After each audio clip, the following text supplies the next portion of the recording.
Prezados irmãos, prezadas irmãs, estamos diante de mais um estudo da Escola Bíblica Dominical da Igreja Evangélica Congregacional do Largo do Tanque. E hoje nós estudaremos a lição 3. Então vamos dar início, mas antes de nós estudarmos a lição, vamos dirigir a Deus em oração. Senhor Deus e Pai, muito obrigado por mais esse dia. Obrigado pela Tua graça, Tua misericórdia, o Teu amor, o Teu perdão. Obrigado porque o Senhor tem cuidado de nós, tem nos abençoado. Agora que queremos pedir perdão pelos nossos pecados, nossas faltas, tudo que fazemos que não Te agrada. E abençoe esses momentos, que o Seu Espírito Santo possa nos fazer compreender a Tua palavra, Senhor. E assim sermos certificados por ela. Abençoe cada vida que vai assistir, através das redes sociais, ou que está assistindo, Pai, que o Senhor possa estar abençoando e livrando de todo o mal. Seja conosco nesse momento, é que eu te peço e já te agradeço, em nome do Senhor Jesus. Amém. Então, hoje nós estudaremos a lição 3, que fala o céu, o destino do cristão, que temos como texto áureo, lá em Filipenses 3, versículo 20, que diz: mas a nossa cidade está nos céus, onde também esperamos o Salvador, o Senhor Jesus Cristo. E temos como verdade prática na lição: o crente deve viver a vida cristã com a mente voltada para o céu, com a sua legítima esperança. Temos como leitura diária, na segunda-feira, Gênesis 1:1, que Mateus 3, versículo 2, Apocalipse 21, versículo 10, que fala da maravilhosa realidade bíblica do céu. Já na terça-feira, temos 1 Tessalonicenses 4, versículo 17, e também Efésios 1, versículo 3 e versículo 20, e Efésios 2, versículo 6. Estaremos para sempre com o Senhor no céu.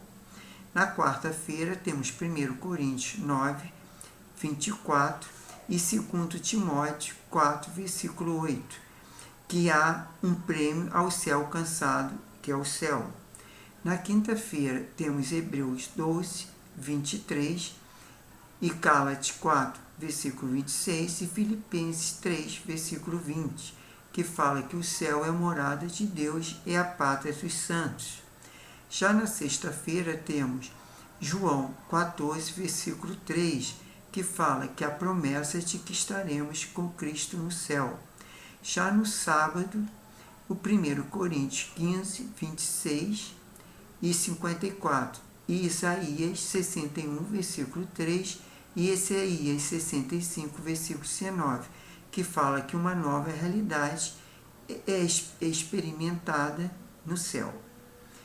Temos já a leitura bíblica em classe, que nós vamos falar sobre o livro de Filipenses, versículo 13, 14 e 20 e 21, e Apocalipse 21, do versículo 1 ao 4. Já no Filipenses 3, vamos lá, versículo 13, diz: irmãos, quanto a mim, não julgo que haja alcançado, mas uma coisa faço, é de que, esquecendo das coisas que atrás ficam e avançando para que estão diante de mim. No versículo 14, prossigo para o alvo, pelo prêmio da soberana vocação de Deus em Cristo Jesus. Já no versículo 20, do Filipenses capítulo 3, fala: mas a nossa cidade está nos céus, onde também esperamos o Salvador, o Senhor Jesus Cristo. Já no versículo 21, do capítulo 3 de Filipenses, diz que transformará o nosso corpo abatido para ser conforme o seu corpo glorioso, segundo a seu eficaz poder de sujeitar também a si todas as coisas. Agora, partindo para Apocalipse 21, que vamos ler do versículo 1 ao versículo 4. Então lá, versículo 1. Eu vi um novo céu e uma nova terra, porque já o primeiro céu e a primeira terra passaram, e o mar já não existe. Já no versículo 2, eu, João, vi a santa cidade a nova Jerusalém, que te Deus descia do céu, a Teresa como a esposa ataviada para o seu marido. Já no versículo 3, eu vi uma grande voz do céu que dizia: Eis aqui o tabernáculo de Deus com homens, pois com eles habitará, e eles serão o seu povo, e o mesmo Deus estará com ele e será o seu Deus. Já no versículo 4 e último, e Deus limpará os seus olhos de toda lágrima, e não haverá mais morte, nem pranto, nem clamor, nem dor, porque as primeiras coisas se passaram. Agora vamos partir para o comentário e temos a introdução. O homem natural é impossível discernir as coisas espirituais, visto que elas só podem ser discernidas espiritualmente, conforme 1 Coríntios 2, versículo 14. Por isso, a sabedoria humana apresenta diversas concepções enganosas a respeito do céu, a ponto de negar a sua existência. Contudo, aos cristãos é garantida a gloriosa promessa de desfrutar do céu como uma morada na vida eterna, com Deus, conforme João 11, versículo 25 e 26, e conforme João 14, versículo 2 e 3, e Atos 1, versículo 11. Em vista disso, o nosso propósito é de demonstrar o céu como destino glorioso de todo cristão peregrino. Já no item 1, que fala sobre o céu, o alvo de todo cristão. E no número 1, definindo o céu como subtítulo. A palavra hebraica Jamajim, que significa céu, que é conforme Gênesis 1, aparece 419 vezes no Antigo Testamento. E o termo grego, ou Ranós, céu, que é conforme Mateus 3, versículo 2, e Apocalipse 21, 10, aparece 280 vezes no Novo Testamento, com dois sentidos, como firmamento, universo, atmosfera, e com céu considerais, estrelados, região acima dos céus siderais, 7 da ordem das coisas eternas e perfeitas, onde Deus e a criatura celestiais habitam.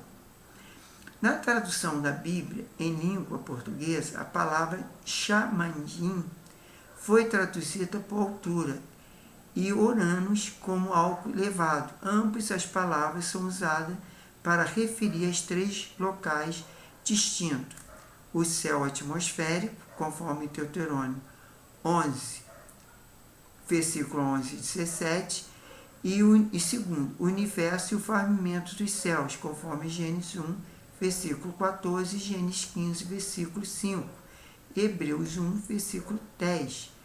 E temos terceiro, a morada de Deus, conforme Isaías 63, versículo 15, e Mateus 7, versículo 11 e 21, e Apocalipse 3, versículo 12. Dos três locais aplicados à palavra céu, a mais importante para o cristão é o terceiro, é a morada de Deus. O céu conforme o ensino de Paulo, esse é outro subtítulo. O apóstolo Paulo foi arrebatado até o terceiro céu. Não por acaso, esse céu está enfatizado nas cartas do apóstolo como um lugar celestial, ao lado dos salvos em Cristo Jesus, onde temos um destino assegurado, e de estar para sempre com o Senhor, conforme 1 Tessalonicenses 4, versículo 17, e conforme Efésios 13, versículo 20, e Efésios 2, versículo 6. Por isso, vivendo em Cristo, o crente desenvolve um relacionamento na esfera do reino, de modo que, ainda que não tenha ido para o céu, toda a sua vocação é celestial. No presente momento, a sua vida, dessa forma, o poder que está em sua vida vem do céu e habilita a vencer a cada dia. E já no terceiro, o alvo cristão, depois do alvo, pertencemos mais a este mundo. Por isso, Paulo ensina que prossegue para o alvo, isto é, a linha de chegada que o atleta alcança o prêmio conforme 1 Coríntios 9, 24, e 2 Timóteo 4, versículo 8. Assim o apóstolo persegue o prêmio com determinação, liberdade e empenho, com os olhos fixos o autor da salvação, conforme Hebreus 12, versículo 2. Igualmente, o cristão passa a ter o céu como alvo por causa da soberana vocação, que vem de cima, isto é, de Deus por meio de Jesus Cristo. O seu alvo revela o resultado de uma nova vida e por isso o crente se volta para as coisas do céu, conforme Colossenses 3, versículo 2. A expressão "a nossa pátria está nos céus" sintetiza bem essa nova realidade, conforme Filipenses 3, versículo 20. Ao mencionar essa expressão, o apóstolo mostra que temos uma cidadania celestial, conforme Efésios 2, 19. Para viver a plenitude dessa cidadania, o cristão peregrina para o algo perfeito, absoluto, que finalmente terá o corpo abatido, transformado conforme o corpo glorioso de Jesus Cristo, conforme 1 Coríntios 15, versículo 44 e 1 João 3, versículo 2. Temos a primeira sipnose. O cristão passa a ter o céu como alvo para a causa soberana vocação, que vem de cima, isto é, de Deus por meio de Jesus Cristo. Temos como auxílio bíblico o significado de Jerusalém para a igreja cristã. Paulo fala a respeito de Jerusalém, que é de cima, que é a nossa mãe, conforme Gênesis 4, 26. O livro de Hebreus indica que, ao virem a Cristo para receber a salvação, os crentes não chegaram a uma montanha terrestre, mas ao Monte Sião, e à cidade do Deus vivo, a Jerusalém celestial, conforme Hebreus 12, versículo 22. E ao invés de preparar uma cidade na terra para os crentes, Deus está preparando uma nova Jerusalém, que um dia descerá do céu, adereçada como uma esposa, ataviada para o seu marido, conforme Apocalipse 21, versículo 2, e conforme Apocalipse 3, versículo 12. Naquele grande dia, as promessas do concerto serão plenamente cumpridas. Eis aqui o tabernáculo de Deus com os homens, pois com eles habitará, eles serão o seu povo, e o mesmo Deus estará com eles, será o seu Deus, conforme Apocalipse 21, 3. Deus e o Cordeiro reinarão para sempre, e sempre no seu trono, nessa cidade santa, Apocalipse 22, versículo 3. A cidade de Jerusalém terrestre ainda tem um papel futuro a desempenhar no reino milenar de Deus. Isaías, no capítulo 65, versículo 17, do seu livro, fala que os céus novos e novas terras, conforme Isaías 65, 17. Em seguida, apresenta um mais enfático sobre a grandeza de Jerusalém terrena, no versículo 18, e o restante do capítulo 65 trata das condições milenares. Muito crerem que esse grande Cristo voltará para estabelecer o seu reino milenial, conforme Apocalipse 20, versículo 1 e 6. Ele porá o seu trono na cidade de Jerusalém, depois do julgamento da grande do trono branco, conforme Apocalipse 20, versículo 11 a 15.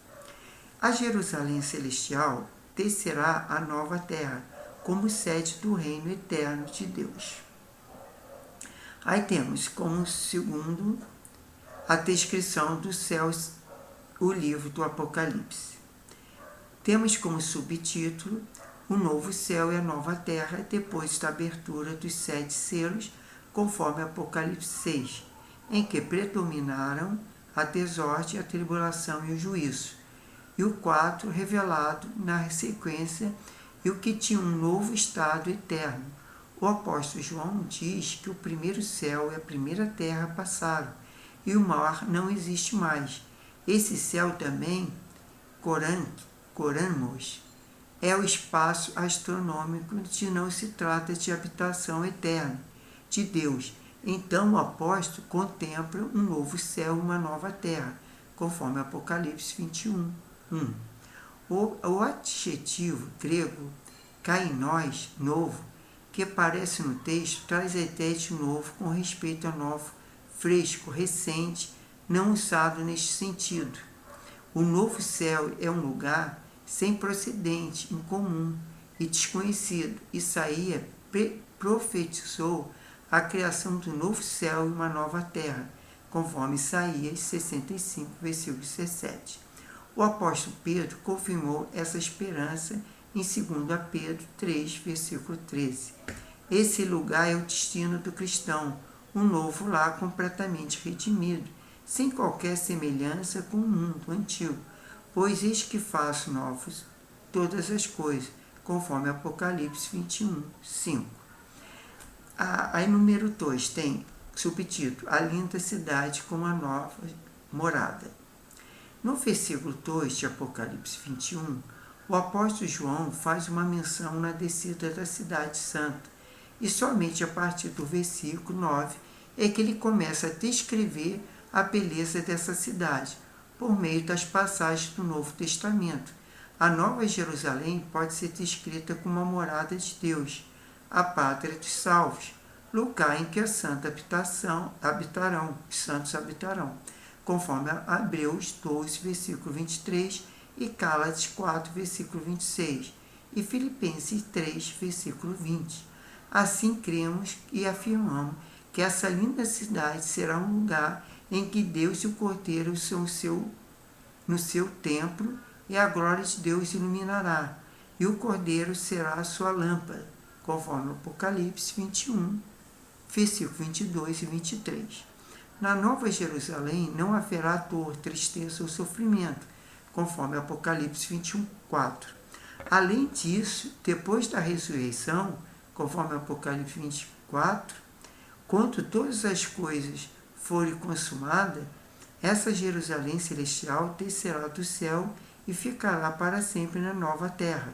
O apóstolo João descreve a nova Jerusalém celestial como lugar redimido que habita a gloriosa cidade. Portanto, para nós, a visão descrita em Apocalipse 21, ela refere-se ao céu como a eternidade, a nova Jerusalém como a nova cidade e o nosso novo lar, criado sem pecado, onde a bem-aventurança eterna será reestruturada pelos santos e para todos sempre. Já temos como Sipnose 2, a Nova Jerusalém pode ser descrita como a morada de Deus, a pátria dos santos, lugar em que os santos habitarão. Temos como auxílio doutrinário o novo céu e a nova terra. É o destino final dos salvos. É vir um novo céu e uma nova terra, porque já o primeiro céu e a primeira terra passaram, e o mar já não existe. Isso foi a palavra de João, lá em Apocalipse 21, versículo 1. O sol e a terra que conhecemos desapareceram para dar lugar a uma nova criação. Isto é anunciado desde o Antigo Testamento e é ratificado no Novo. O próprio Senhor Jesus Cristo confirmou essas palavras proféticas. O sol e a terra passarão, mas as minhas palavras não hão de passar, conforme Mateus 24, 35. A promessa divina é que a terra permanece para sempre. Significa que sempre habitará uma terra, mas não necessariamente a mesma. A palavra profética também anuncia um novo céu e uma nova terra. E quando for instalado o juízo do grande trono branco, o céu e a terra deixarão de existir, e viu um grande trono branco que estava assentado sobre ele, cuja presença fugiu da terra e o céu, e não se achou lugar para eles, conforme Apocalipse 20, versículo 11. Trata de uma fase preparatória para o estabelecimento do novo céu e a nova terra, e a terra contaminada pelo pecado não resistirá ao resplendor da presença de Deus, e o universo físico não sustentará mais da pureza, santidade e a glória daqueles que neles assentados sobre o trono. E o fato de a morte e o inferno serem desgraçados ao lado do fogo indica que o novo céu e a nova terra não haverá morte nem condenação. Aí temos aqui o item 3, que fala sobre o céu e o fim da jornada cristã. Já no número 1, fala subtítulo, estaremos onde Deus está.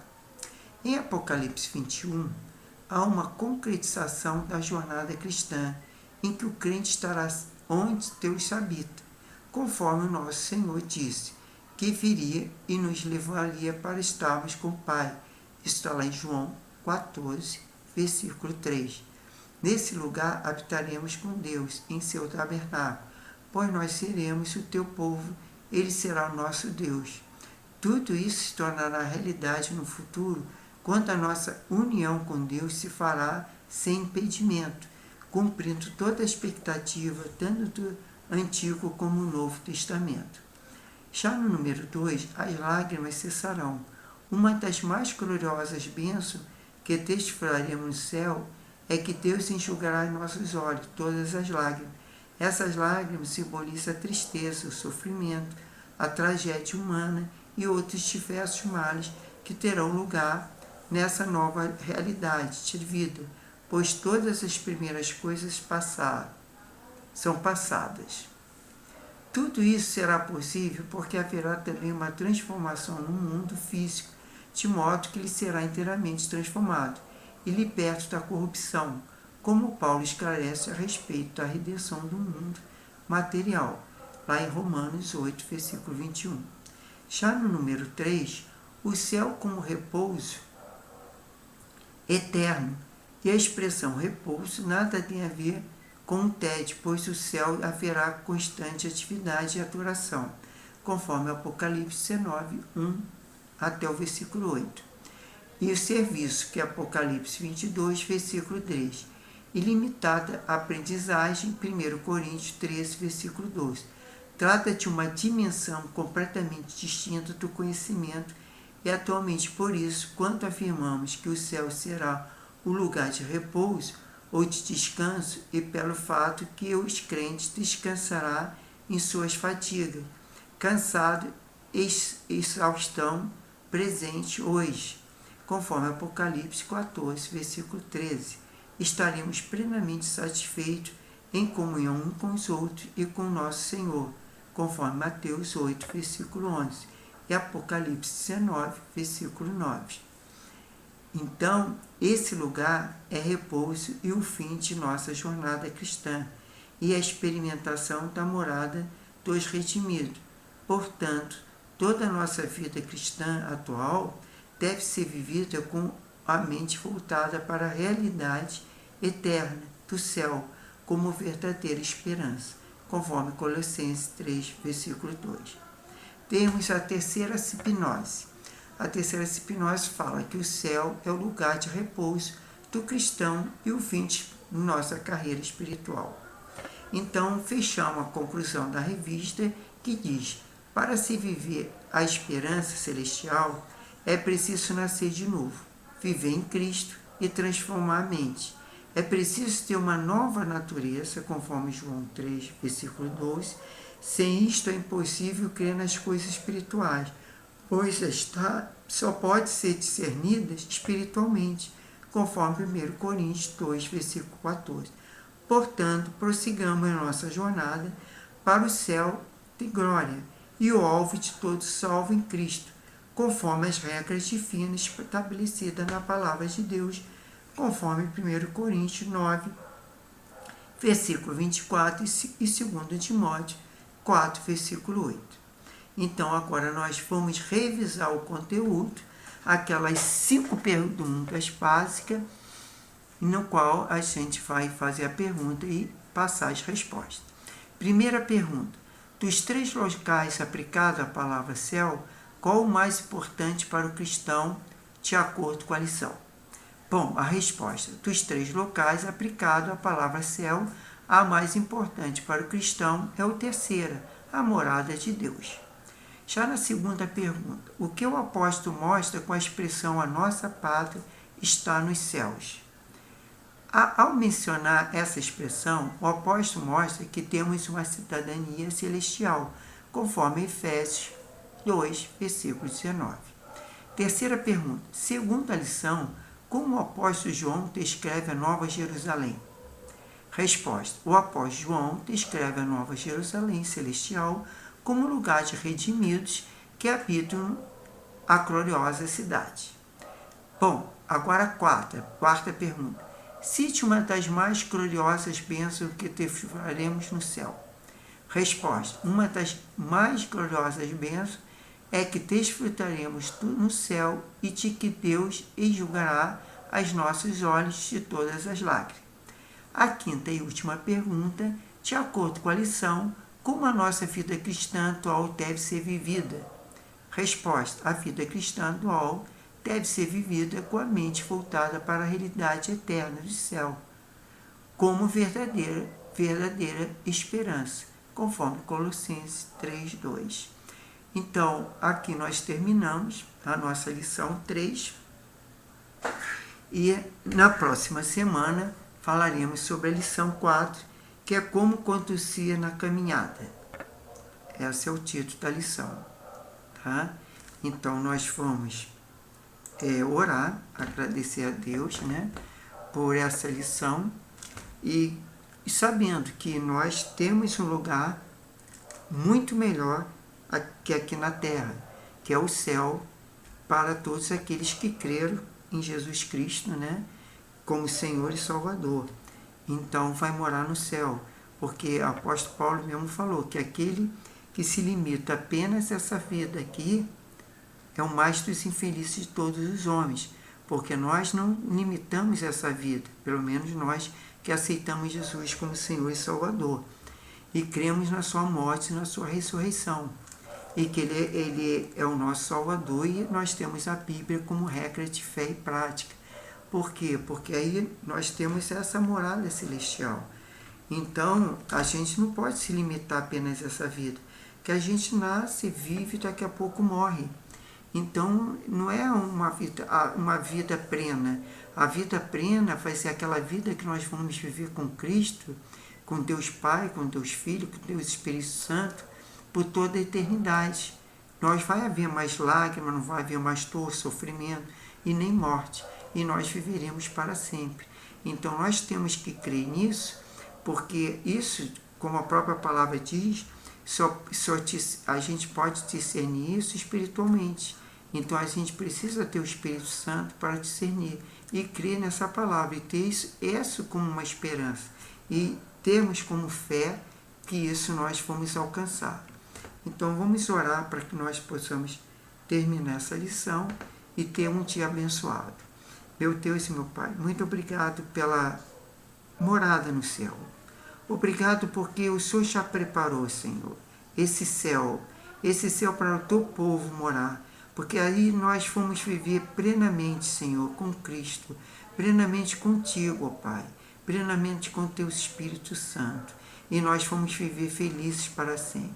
Por isso, Pai, ensina-nos, Senhor, a termos mais fé, mais esperança e mais amor, Senhor. Que possamos, Senhor, ser essas pessoas salvas que vai morar no céu, Pai. Abençoe aqueles que têm dúvida ainda, aqueles que ainda não aceitaram Jesus como Salvador.